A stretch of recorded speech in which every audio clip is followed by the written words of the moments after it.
You're listening to English Podcast, a space created to help you grow with engaging stories and authentic conversations. Take it easy, enjoy every episode, and improve your English with confidence. Support us with your like and subscription. Have you ever been on a train journey that didn't quite go as planned? I mean, really didn't go as planned? Oh, I think we all have a story like that. Delayed trains, missed connections. It's the stuff of travel nightmares, isn't it? Especially when you're on a tight schedule. Exactly. Well, our story today is about one of those journeys. It's about a train that decided to take an unscheduled break, shall we say, in the most inconvenient place imaginable. Ooh, I'm intrigued. Where was this inconvenient place? Picture this. A vast, empty plain. Miles and miles of golden grassland stretching out in every direction. Not a tree or building in sight. That's where our train, the Prairie Express, decided to come to a grinding halt. Oh dear, a grinding halt. That doesn't sound good. It means it stopped suddenly and with difficulty, right? Precisely. It wasn't a gentle slowing down, but an abrupt stop that sent luggage tumbling from the overhead racks and coffee splashing onto laps. It was quite the commotion. I can imagine. So, the Prairie Express, huh? The name suggests a journey across wide open spaces. Was it a long-distance train? It was, traveling across the country, from the bustling city of Brightstone in the east, all the way to the peaceful coastal town of Seahaven in the west. A journey that was supposed to take 2 days. And I'm guessing this unexpected stop in the middle of nowhere threw those plans right out the window. You guessed correctly. The passengers on board were a diverse bunch. There was Mr. Henderson, a retired history professor with a tweed jacket and a nose always stuck in a book. Mrs. Rodriguez, a lively businesswoman, constantly making calls on her mobile phone. Sounds like the kind of mix you get on any long train journey. Always a few interesting characters. I bet they weren't too pleased about the delay. Let's just say their reactions ranged from mild annoyance to outright panic. Nobody knew what was happening, or more importantly, when they would be moving again. So, there we were, stuck. The train had shuddered to a halt, the lights flickered, and the announcement crackled something about a signal failure. That's a common problem on trains, you know. It means there's something wrong with the system that tells the trains when it's safe to move. Outside, it was just fields as far as the eye could see. I looked around the carriage. Everyone was reacting differently. Some were sighing dramatically, others were frantically making phone calls. A few, like me, were just staring out of the window, taking in the unexpected scenery. It was actually quite beautiful, a vast expanse of green fields under a big, blue sky. Then, this little girl, maybe 6 years old, sitting across from me, piped up, "Are we lost?" Her voice was so innocent, it made a few people chuckle. Her dad smiled, a bit wearily, and said, "Not lost, honey, just delayed." And that's when I saw Mrs. Higgins, her face pale with worry. She's a retired teacher, very proper, you know? Always organized. She was clutching a small, wicker basket. She was muttering about her prize-winning rhubarb crumble, which she was taking to a baking competition. "It'll be ruined," she whispered, "absolutely ruined." Rhubarb is a kind of tart, pink vegetable, often used in desserts. The air in the carriage started to feel thick with impatience. People were getting restless. You know, that fidgety feeling you get when you're forced to wait. A teenager started playing music through his headphones quite loudly, too. It was some kind of fast, electronic music, not very relaxing. I decided to try and make the best of it. I pulled out a book from my bag, a collection of short stories. A collection is a group of similar things kept together. In this case, short stories. I'd been meaning to read it for ages, but never seemed to find the time. Well, now I had plenty of time. And that's when I noticed something peculiar. A young man, sitting a few rows ahead, had started juggling. Not with balls, though. With oranges. He was remarkably good, tossing them high in the air, catching them with effortless grace. Where did he even get those oranges? It was quite a mystery. The little girl who had asked if we were lost was completely captivated by the juggling. Her earlier anxiety forgotten, her eyes were wide with wonder. She kept pointing and giggling. It was quite sweet to see. It lightened the mood in the carriage a little. Okay. So to recap, our main character, Amelia, is stuck on a train that has unexpectedly stopped in the middle of nowhere. It's a beautiful, sunny day, but she's worried about missing her important meeting in the city. Remember, nowhere means a place far from any town or city. Exactly. And she's getting frustrated because there's no phone signal, meaning she can't even call to explain why she'll be late. She's feeling a bit helpless, right? Helpless means unable to do anything about a situation. Right. She's also starting to feel a little anxious, which is a feeling of worry or nervousness. But then, she notices the beautiful scenery outside, fields full of colorful wildflowers. Scenery refers to the natural features of a landscape, like mountains, trees, and in this case, fields of flowers. Yes, and that's when she starts to rethink her situation. She realizes she can't control the train delay.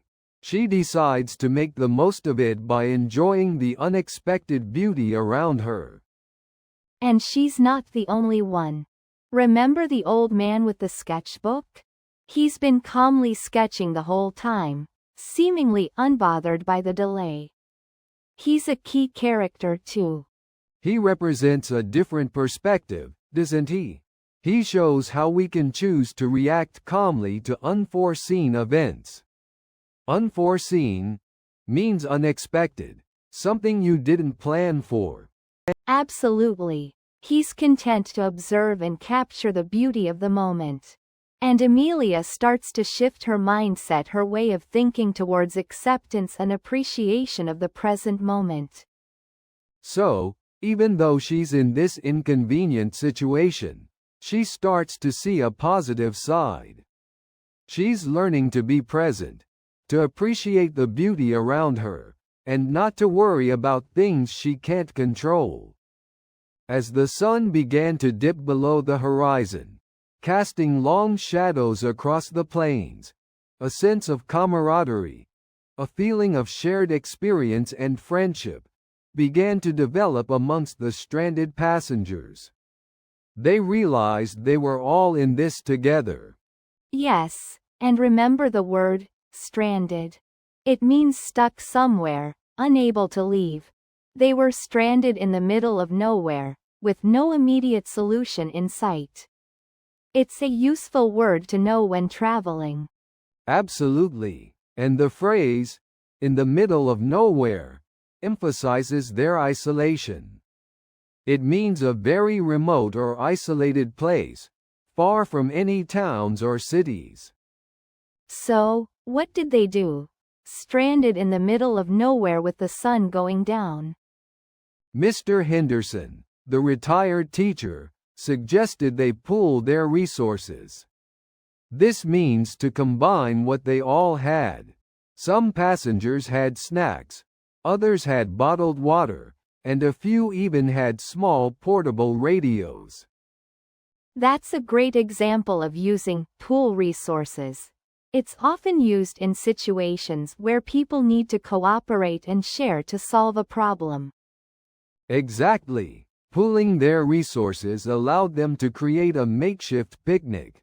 Makeshift means temporary and improvised, something put together quickly with whatever is available. Think of a makeshift shelter, built from branches after a storm, for example.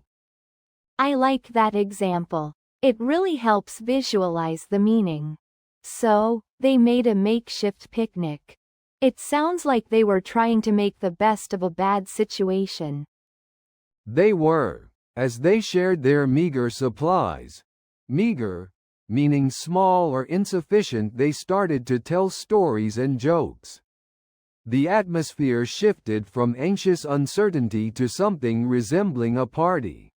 It's interesting how a shared experience, even a negative one like being stranded, can bring people together. They started off as strangers but began to connect. And sharing those meager supplies actually made the situation feel less dire. It wasn't a feast, but it was enough, and the shared experience made it special. It shows how important human connection can be, especially in times of uncertainty. Let's see what happens next. The children, initially worried and restless, began to play games, their laughter echoing through the still evening air. One little girl, Emily, began collecting wildflowers, her bright yellow dress a stark contrast against the darkening landscape. It's lovely imagery. Stark contrast is a good phrase to describe something that is noticeably different. Like black and white, or in this case, her bright dress against the dark landscape.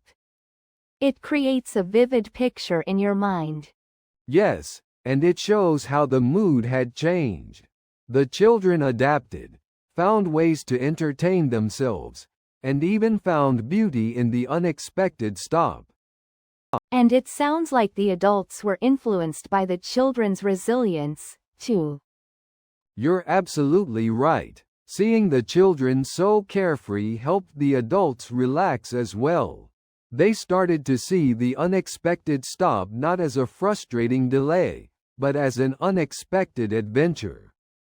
It's amazing how perspective can change everything. What started as a disaster turned into a unique experience, a story they would likely tell for years to come. Exactly, and the phrase, unexpected adventure, perfectly captures that shift in perspective. They embraced the unknown and found joy in the present moment. Let's see how this unexpected adventure continues. Okay, ready for a quick recap? Our train journey started normally enough. We were excited about our holiday, remember? Destination: the sunny coast. But then, bam! Unexpected stop in the middle of nowhere. A technical issue, they called it. Vague, right? Totally vague. And at first, everyone was annoyed. Grumbling about missed connections, ruined plans, the usual travel frustrations. Some folks were even getting pretty agitated, pacing up and down the aisles. Remember that grumpy businessman with the important meeting? Oh, I do. He was fuming. But then, things started to change. Remember the young woman with the guitar? She started playing a gentle melody. It was quite soothing, actually. It kind of diffused the tension in the air. People started to relax a little. And then that shy boy, Thomas, started juggling. He was surprisingly good. It brought a smile to everyone's faces. That's when the atmosphere shifted, I think. From grumpy to, well, almost cheerful. It was a nice example of how unexpected events can bring people together. Definitely. And remember Mrs. Higgins, the baker? She started sharing her homemade cookies. They were delicious, and the aroma filled the carriage. Sharing food, sharing stories, it felt like a little community had formed, right there on the stalled train. Absolutely. It was a reminder that sometimes, the unexpected detours in life can lead to beautiful moments. We started as strangers on a train, frustrated by the delay. But we ended up connecting with each other, sharing laughter and kindness. And that grumpy businessman? He even cracked a smile in the end. He did. And the best part? When the train finally started moving again, even though we were delayed, nobody seemed to mind as much. We'd made the best of a bad situation. And that's the important lesson, isn't it? Sometimes, it's not about the destination, but the journey, and the people you meet along the way. Exactly. And who knows, maybe we'll even keep in touch with some of the people we met on that train. It's funny how a technical issue, a bit of music, some juggling, and a few cookies can turn a frustrating delay into a memorable experience. It just goes to show, sometimes the best things in life are unplanned. Thanks for listening to English Boost. Remember, practice a little every day and you'll see big results. See you in the next episode.